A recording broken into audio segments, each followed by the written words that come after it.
Mayong gabi, tanan. Salamat kayo sa katag-usahan niya karon. Salamat sa mga Margaha family. Nalipan ka na to. Ito mga aupan sa Palimalay na tayo bisita taga Talusan. Talusan kasi guwapo kayo ng lugar na pati isdaanon ka ba. Ito bye-bye. So, salamat na maayon yun yung tao na wala yung bisyo ba kaya makatugog, buwag pa. Kapalit ko siya yung motor, ginutalan ko. Bila may mumangkaya lang sa ako na naging kasang pastor. Diyan ay kayo kay Sildo niyo, waman sa'yo gasto eh. Hindi mo ginong-ilaw eh. Ito ako. Lahat yun kayo. So, ito na lang, ato lang ang kanang motor, kaya po ito maayo. Kaya ako, nagpalitan ako kung favor na natin. So, yung motor mo lang na kung muli ko kasaray, clear. Dito sa left, clear. Clear nila isa ko. Muli ko ba? Ito pa yung mga alam mo ko. So, salamat sa mga panalangin. Bitang si Alvin na nakapasa sa exam. Ito man itong jampo, direport ang iyahang exam. Salamat nakapasa siya. Okay, so marindog ta. Walay lapot lang na nagkukos yung bata. Kamayroon mo kayo part of John 11:26b. John 11:26b. Kaway basa na. Ready? Read. Kaya po, tama naman ang itong buhay ng mga Diyos. Salamat kayo Ginoo sa pag-usapan niya karon naman. Salamat kayo Ginoo nga mo sila ang taga-kasing-kasing ang musimba sa adlaw sa Napolis. Kung salamat kayo man. Among pasalamatan po ikaw amahan sa imong pulong. Ang imong pulong na napinamahalan. Ang imong pulong na naghatag na mong kinabuhi mula katapusan. Amo kami pasalamatan mga Diyos ka lang ito, nilikapunon. Dahil kagabiyon, kaya yung kahong ang iyong pulong, kaya mong ulit pungaway kahibalo, kaya yung susulti, bisa ng mata kusamahan, kaya sayo ng pagsabot. Kapusa ang mga evil spirits, kinagis tugo in Jesus Christ. Tabuni kami Ginoo, pililun mong tugo, o kini among sound system Ginoo, dili doon maistorbo sa among kaway amahan. Diyos kamit noon, kini among pagampok, pangaliyopok, kanimo, isalit na mga tanang Jesus Christ, among buktong personal ng luwas. Amen. Okay? Ang gina na ni Jesus Christ, believe it, thou this, si Marta, Mary ang hindi istorya, Mary bago Marta. So, part 4 ba niya itong mensahe? Kanina sa mensahe, ang atong mensahe, ang title na ni Jesus, the Resurrection and the Life, part 4. So ato lang i-review gamay itong atong part 1, part 2, part 3, then tayo sa part 4. So, mauna ang atong mensahe, the Resurrection and the Life, part 4. Ang part 1 ano niya siya, mautong the problem that had been defeated. Itong problema nila sa pamilya nila, ilang Martha, Mary Magdalene. Pero, napuntong to nila na itong mga problema nila. Si Lazarus, namatay si Lazarus, dahil yun, kung tunay kamatayon, grabe magyod ang kaguol na mahita po iya sa Palimalay.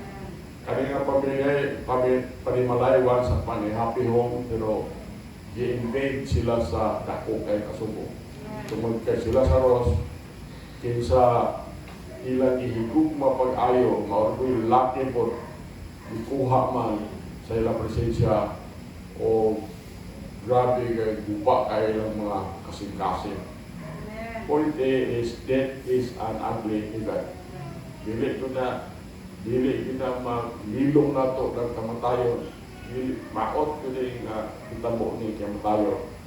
Tungod kay this will invade our home, sulungon ang atong mga panimalay o nagdala na o mabahin ba atong panimalay, mabahin. dunay discouragement nga mabati sa pag-usa, dunay kasubo, murag napili ta, murag dako itong kapilihan nung natin ay mahitabo sa ato panimalay. When someone dies, kung dunay tao na mamatay, we are literally ripped apart. Mura pag hulog yun atong kasing-kasing kung mahitabuan tayo na alay ni Asya. Point B, death is a universal event. Death is a universal event. Atong ibasa na din atong ang Hebrews 9:7, Genesis 3:19, Romans 5:12. Tanan niya silang bersikulo gisulti ni Moses ug gisulti ni Paul. Nagsulti ni sa realidad sa kamatayon. One day, maabot ang isang adlaw, bisag dili ka ganahan ka dili, or whether mutuo ka dili, mamatay kita. So, point C, death is an unexpected event. Ang kamatayon wala, dili nato ang dahong mga hitabo. Si Martha o si Mary, probably siguro nagkaroon sila nga si Lazarus makarecover sa iyang sakit. Makaingon siguro sila nga everything will return to normal. Kaya ilan mo siguro dito ipatambalan si Lazarus. Pero ang kamatayon doon po sila ay ideya. Doon po iyang kaugaling o ideya. Mauna ang part 1 sa itong mensahe. Kung wala maka-appeal tambong aling part 1, karon mao na ang part 1 sa itong mensahe. Part 2, the power Jesus described. The power Jesus described. Si Ginoong Hesus, declaim siya na anaa kaniya ang gahom ibabaw sa lubnganan. Ibabaw sa lubnganan. Si Ginoong Hesus iyang claiming title nga isip ingon siya, I am the resurrection and the life. That is, ingon siya nga naa kanako ang gahom dining kanang tao nga mamatay akong buhion, naa na ako ng gahuma. So, point A, si Jesus raised others from the dead. So others na naa siya kay ang una anak, si Lazarus, nga namatay na upat ka adlaw, o baho na siguro to, pero gibuhi man niya. Pero doon na pa'y uban nga iyahang gibuhi. At tong anak ni Jairus, anak ng babae, namatay, gibuhi to ni Jesus Christ. Mabasa na to ng Mark 5:41-42. Dunay anak sa balo nga iyang banang ang nagnain. Doon na sila anak, namatay itong ilang anak atong balo sa Luke 7:11. Gibuhi ni Jesus Christ. Gibuhi ni Jesus Christ katong kaning mga bata, kaning mga nilalang. Sila sa Diyos na ako nang ibasa John 11:43-44, iya pong ipanhaw. Yang ibuhi. Point B, Jesus promised to raise His followers from the dead. Kung kita mga matay ta, kita nga follower ni Jesus Christ, iya ko kapanhaw. Iya panhaw ta. So, mauna ang iyahang saad katong kinsa ni salig ni Ginoong Hesus, katong kinsa ni tuo ni Ginoong Hesus, katong kinsa nga midawat ni Ginoong Hesus, then isaaran ka nga panahon kaniya. Imo na gidawat sa personal savior. Doon na tayo confidence. Nga si Ginoong Hesus moabot ang usak adlaw na kung mamatay na tayo ang banhaw ng atong lawas, ibabaw ang luglanan. So, nindot kayo tunan nga mensahe tungod kay makaingon baka dili naman dili mo gyud ay ko mamatay na. Mamatay ka siguro physically pero buhi juga eternally. Maunay nakalindot diha. Kung si Jesus raised himself from the dead. So dili ta makabilib o pananglitan ipanhaw niya itong uban. Dayon si Ginoong Hesus sa iyang kamatayan wala na itabo. Pero sa point si Ginoong Hesus iyang gibanhaw mismo ang iyang kaugalingon gikan adtong iyang kamatayon. Tayo nga makahadlok ayo ang kamatayon ni Jesus Christ dito sa cross. Dili nito kanang ato bitong atong i-detail itong iyang kamatayon, kanang ilansang sa cross ang iyang kamot, ilansang sa cross ang iyang tiil, dayon ibutang purong-purong at tulok, iyang ulo, iyang ipadulot pagod sa iyang ulo, dayon dughang po iyang kilid, ibunalan pagod siya, o kanang bunal nga na bulitas ang tumoy na siya. Then namatay siya. Kung ang sugilanon natapos dito, kung ito ang sugilan natapos dito, dako kayo ng tragedy. Dako kayo ng tragedy. Pero pasalamat sa Ginoo nga paghuman sa tulog adlaw sa iyang after sa iyang kamatayon dito sa cross, Jesus came out of his tomb. Si Ginoong Hesus bigawas dito sa iyang lungganan. Madaogon siya ibabaw sa kamatayon, madaogon siya ibabaw sa interno o ibabaw sa lungganan. Mao na nang nahitabo to.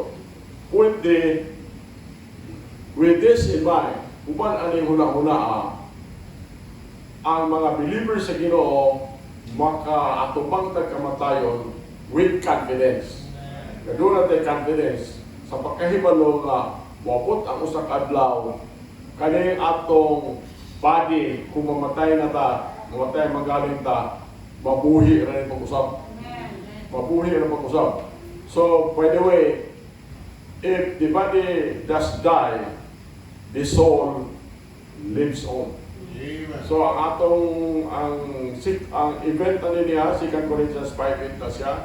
Kung mamatay ang tao, physically mamatay siya, pero ang iyang kalang pag-tikyop sa iyang mata, then namatay na siya, then judgment na siya, kung save ka, ang imong soul, diretso na sa langit. Pero kung dili ka save, sakit kayo, kay wala na yung 40 adlaw ng ilang tinuan, 40 adlaw nga mag-suroy-suroy panagkalag. At that point, doon ay hukom diretso, kanang imong kalag kung dili kasi diretso na sa interno. So, kanini ang kamatuoran, dili ni istorya lang. Kanini ang kamatuoran, klaro kayo makita nato sa sugilanon sa usa ka taong dato o si Lazarus. Atong Lazarus ni nga, dili ni katong libanaw ni Jesus Christ. Si Lazarus ni katong usa ka looy kaya nga bigar, yung atos pultahan sa dato, dayon daghang pagkabahong, itila-tilaan sa ero ang iyahang kabahong, ngaw ni Lazarusa. Pagkamatay ni Lazarus dito sa sabaka ni Abraham, dayon thank you. Dayon ang rich man dito ay taon sa init kayo na lugar. Pero abinin mo, kanang lugar na karon wala na. Kaya pagkabanhaw ni Jesus Christ, ang tao karon mamatay kung save ka mas langit.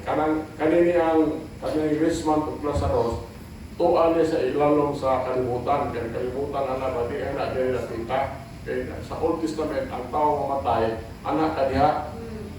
Kung dili kasi naadiha ang hill. Maubitaw na nga daghan ang nagtuo nga kanang mga bulkan gikan nas kainit sa liquefied sa hill. Kanang mga bulkan ba? For example, kanang hanlaon ato ning putuan to sa adlaw. ang Mount Apo, ilan na pong itanaw-tanaw ang Mount Apo, basig, nagtuo sila, mabutong na siguro. Wala na, karang kainit ana, dagkan akong nadunggan nga gikan daw na diha, which may be true. So, wala na siya, mauna ang part 2, the power of Jesus described. Then number 3, Jesus, the promise, Jesus declared. The promise, Jesus declared.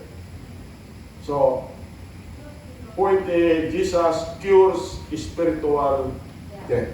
Ayuho na niya ang espirituhanon ng kamatayon sa tao. Atong ibasa din Ephesians 2:1-4. Jesus has the power to take a life destroyed by sin and give it a brand new start. Mauna ang lindot nga sa Jesus Christ.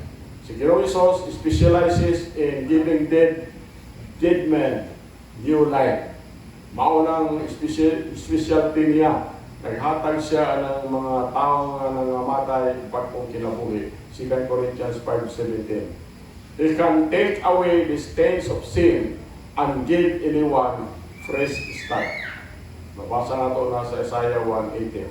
Point B, Jesus conquers death for His children.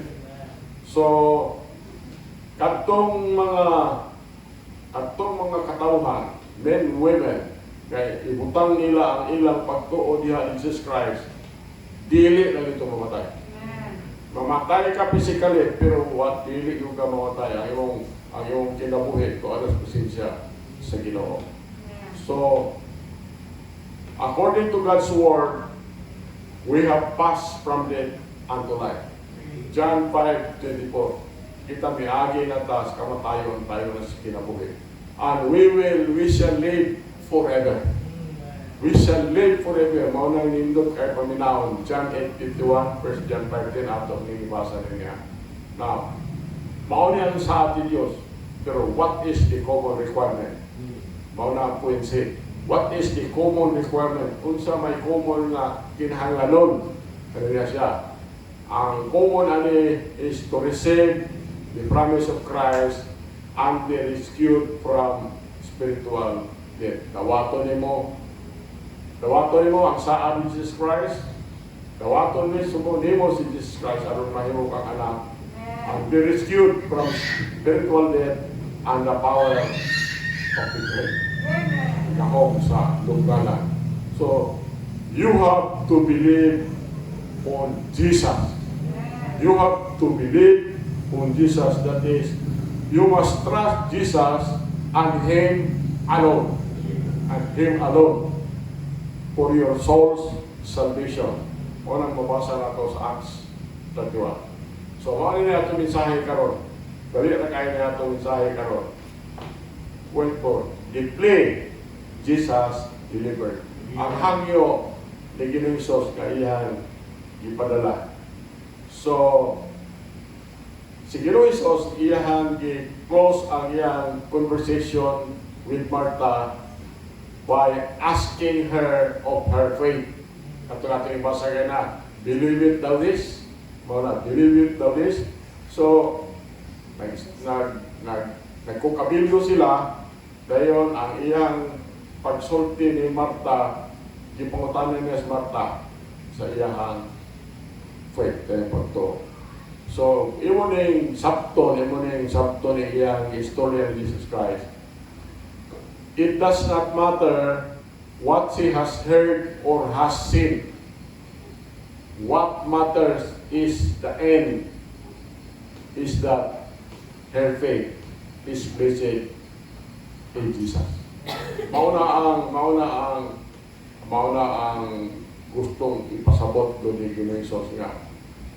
Dili kung sa may tabo, bisan pag kung siya nadungog ni Martha o siya nakita ni Martha, what matters in the end, ang matter na gano'n sa katapusan, maunang ang iyang faith diha lamang ni Jesus Christ. And Jesus alone. And Jesus alone.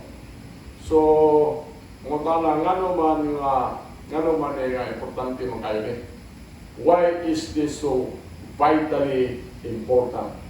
Point A, that is important because this is the only plan that guarantees entrance into heaven.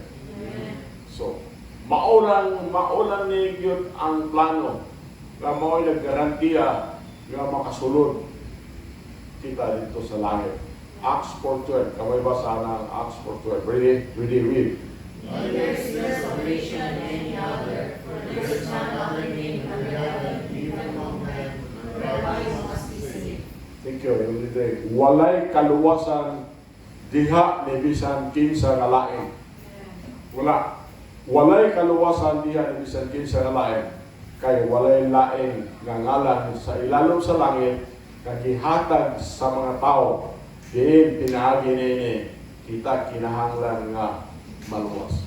Mo ni nindot sa Book of John nga tunan kay bisik kayo ba? Bisik kayo ang mga atong matunan ni. Point B. This is the only plan that guarantees escape from sin and from all its baggage. So maulang po niya ang butong plano sa Ginoo nga nagarantiya nga maka-escape ta di ka sa sala o sa tanang kabukaton sa itong kinabuhi. So, kabalo man tang sin carries with it a tremendous price tag. Grabe na ang sala, nagdala ng tremendous price tag. Ang kamatuoran ana, kitang mga katauhan, nagsugod tag dawat sa dividend of sin as soon as nataho ta ni kalibutan. As soon as nataho ta ni kalibutan. So, salvation delivers the believer from several of the most vicious aspects of sin power. Salvation delivers the believer ang kaluwasan ng ipagawas ng usa ka magtotoo gikan sa daghan nga mga most vicious aspect of sin power. Number 1, salvation delivers from the power of sin. Kita naluwas ta, i-deliver ta sa kahom sa sala. Romans 6:14. Yun ang Romans 6:14. Kay ang sala dili makahari ibabaw kaninyo, kay kamo dili ilalom sa balaod apan ilalom sa grasya. Pero na mga denominasyon nga upalo kini sila sa balaod, ay lahat po na siya. So dili wa siguro na kapasaan ng Galatians. Salvation delivers us from the power of sin. Number 2, salvation, kung na-save ka, you are delivered from the penalty of sin. I-deliver pag ipagawas ka sa silot sa sala. O nang mabasa na ito sa gisulat ni Paul, Romans 5:9, ingon dire. None, mas labaw pa, ingon nga karon, di pa ka matarong na pinaagi sa iyang dugo. Palawan ang atong pagtuo, faith, ang atong kaluwasan, faith in the blood. Faith, Ephesians 2:8-9. Blood is Romans 3:25. So, mauna yung din parunan, mas labaw pa. Ingon nga karon, di pa ka matarong na pinaagi sa iyang dugo. Kita maluwas, ikan sa kapungot, pinaagi kaniya. Number 3, salvation, if you are saved, salvation delivers from the presence of sin. Kung na-save ka, ipagawas ka niya sa presensya sa sala. That is Revelation 21:27, yung dire. O sa walay bisan unsang nga paagi nga makasulod ngadto niini ang bisan unsang butang nga makapahugaw ni ang bisan unsang nga nagahimo og dulong tanan o nagahimo og baka apan sila nga naisulat diha sa basahon sa kinabuhi sa ating kapero. Ikaw na-save na, ang imong ngalan isulat na sa masahon sa Lating Katero. Mao na ang dako kayo kahibulungan kayo sa atong kinabuhi. We say, this is the only plan that is endorsed by God. Kung nag-iinom si Martha, believe it thou this, nag-iinom siya. The point is that this is the only plan that endorsed by God. John 14:6, kamay basa ng John 14:6. Ready, read. Jesus said unto me, I am the way, the truth, and the life. No one cometh unto the Father but by me. So, mga nag-iingon in the book of John, si Jesus, nag-iingon nga to kaniya, ingon si Jesus, ako, mao ang dalan, ang kamatuoran. Ang kamatuoran, mauna na sa Biblia. O ang kinabuhi, walay tao na makaadto sa mga apan pinangit pa. So, we'll see, if you learn nothing else this evening, at least learn that you must be born again. So, John 3, kami basa ng John 3, sige na natin yung basa, kami basa ng John 3, read. Jesus answered and said unto him, Verily, verily, I say unto thee, except a man be born again, he cannot see the kingdom of God. John 3, verse 7, go. Martha, I say unto thee, you must be born again. So, maunang atong point, if you learn nothing else this evening, at least learn that you must be born again. At least learn that you must have a personal relationship with Jesus Christ. If you expect to miss Him. Kung di ka gusto matong impyerno, kinahanglan doon na kayo relasyon with Jesus Christ. Kinahanglan doon na kayo relasyon with Jesus Christ, aron matong langit, maka-experience ka sa kinabuhi that can only be found in the Lord Jesus Christ. So, ang atong conclusion na rin, maugya po ang atong conclusion sa previous at ang message. I suppose the best way to end this message is with a question that Jesus posed to Martha in verse 26. Hingan siya, believe it thou this. Mauna ang atong mensahe karon. John 11:6, and whosoever live it and believe it in him shall never die. Hingan siya. Tuog ka na. So, how you answer that question will decide your eternity. If you do not know the Lord Jesus Christ, then I invite you to come to Him right now. He loves you and will receive you. If you will only come to Him, He will give you everlasting life without bayad, without charge. If you have the list of bit of concern about where you will spend eternity, pag-ayo. Bisan dagdaghang mga panahon, think long and hard about what you will do with Jesus. So, mauna ngayon niya, believe it thou this, because the plan is salvation is only Jesus Christ. Ito na makamputan. Mahal ko lang ito, buhay ng mga Diyos. Salamat kayo ito sa ibang mensahe. Salamat amahan sa patapusan na karon. Ako mga boyo, Lord, nga kayo mensahe, simple nga mensahe mo lang sa among kasing-kasing, Lord.